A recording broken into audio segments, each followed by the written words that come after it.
মাত্র এই দোয়াটি একবার পড়েন, আল্লাহ তাআলা আপনার 90 বছরের গুনাহ মাফ করে দেবেন ইনশাআল্লাহ। আপনার 90 বছরের গুনাহ মাফ হয়ে যাবে যদি মাত্র এই দোয়াটি যদি একবার পড়তে পারেন। আপনার ভাগ্য খুলে যাবে, রিজিকে বরকত আসবে, মনের নেক আশা পূরণ হবে, আল্লাহ আপনার সব দোয়া কবুল করে দিবেন। সুবহানাল্লাহি ওয়া বিহামদি। এত ফজিলত, এই দোয়াটা আপনারা শেয়ার করে দিবেন। এই যুবকেরা, আমল না করেও সওয়াব পাবা। তোমার একটি শেয়ারে, একটা বাটনে প্রেস করে তুমি সওয়াব পেয়ে যাবা। কারণ তুমি আমল না করো, অন্য কেউ যদি তোমার শেয়ারের বদৌলতে আমল করে, সওয়াব তুমি পেয়ে যাবা। নবীজির হাদিস।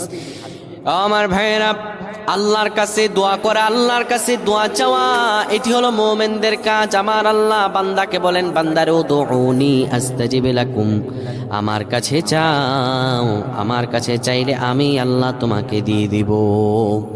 কেউ যদি একবারে দোয়াটি পড়তে পারে, দোয়াটি হলো রব্বি ইন্নী যালামতু নাফসি ফাগফিরলি।